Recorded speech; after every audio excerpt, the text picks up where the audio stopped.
Sharonda Huffman wants to bring more diversity to Baltimore County Council. By Danny Wynn. On a recent Sunday afternoon, Sharonda Huffman began her pitch in a downstairs meeting room at the Essex Public Library, speaking to an audience of more than a dozen people. She said the Baltimore County Council had long neglected her community in Essex Middle River. She said she thought the current councilman for District 7, which covers Dundalk, Edgemere, Essex, Rosedale, and Sparrows Point, paid more attention to its southern portion than its northern part. That sense of disenfranchisement, though, could change soon. Last November, county voters overwhelmingly approved a charter amendment to expand the council from 7 to 9 members, part of an effort to bring more diversity to the body. The council has tentatively agreed to new political boundaries, which include 2 new districts covering the county's southwestern and southeastern portions. Huffman's Essex Middle River area would fall into the latter. That's why she's already campaigning for the new council seat. If she wins, Huffman, a Democrat, could be the first black woman elected to the council, which is composed now of 7 men, only one of whom, Julian Jones, is black. Not only am I a woman of color, I have different experiences. I'm originally from Delaware. I've lived here for 20 years but have traveled and been in different spaces and counties, Huffman said, saying that makes her well equipped to find innovative solutions to the county's problems. Jones agreed that the council isn't representative enough of the county, where women make up more than half of the population and black people more than a third. He hopes the new districts bring more diversity.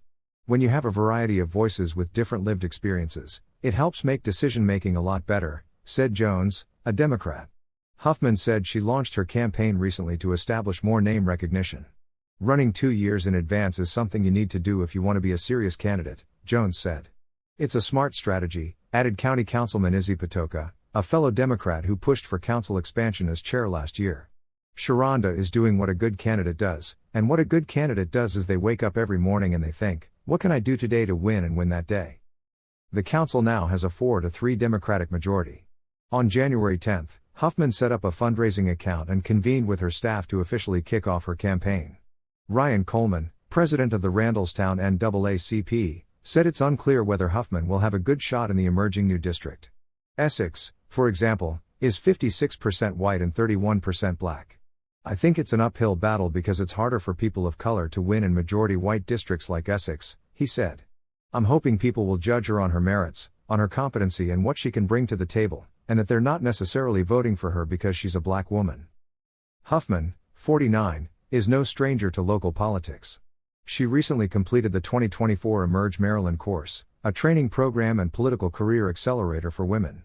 She has volunteered for the Maryland Democratic Party, serving as a delegate for the state's 2nd Congressional District and as a Central Committee member, and previously had stints in real estate, workforce development training and therapy for autistic children.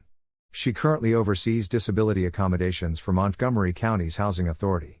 Huffman said she is particularly interested in accelerating housing development in the county. She believes housing production has been unjustly limited by a county policy, the urban-rural demarcation line, meant to protect rural farmland by limiting major development to a relatively small swath of county land surrounding Baltimore City.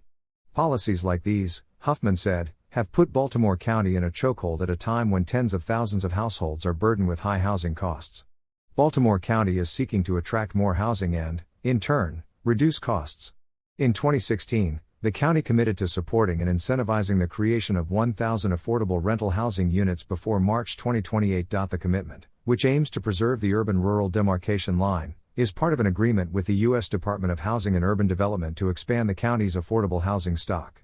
You see this? She said at her campaign event, waving at the demarcation line on a map. That's made up, the planning department kept telling me, yeah, you're not allowed to build there. Who said that? You can just change the law if we're facing a housing crisis.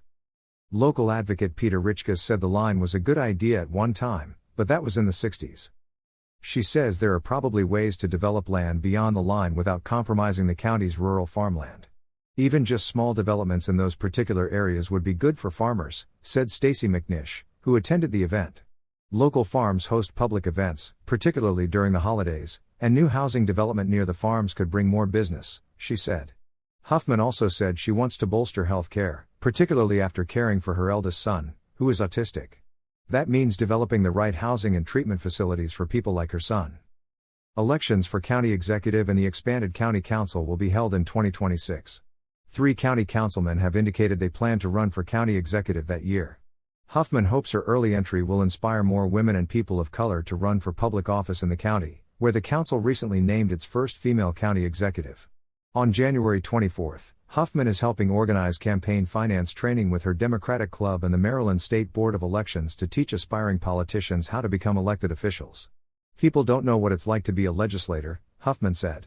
"What I want to do is start teaching them at the first step, community fundraising. If we don't do succession training," she said, "we're never going to take these spaces."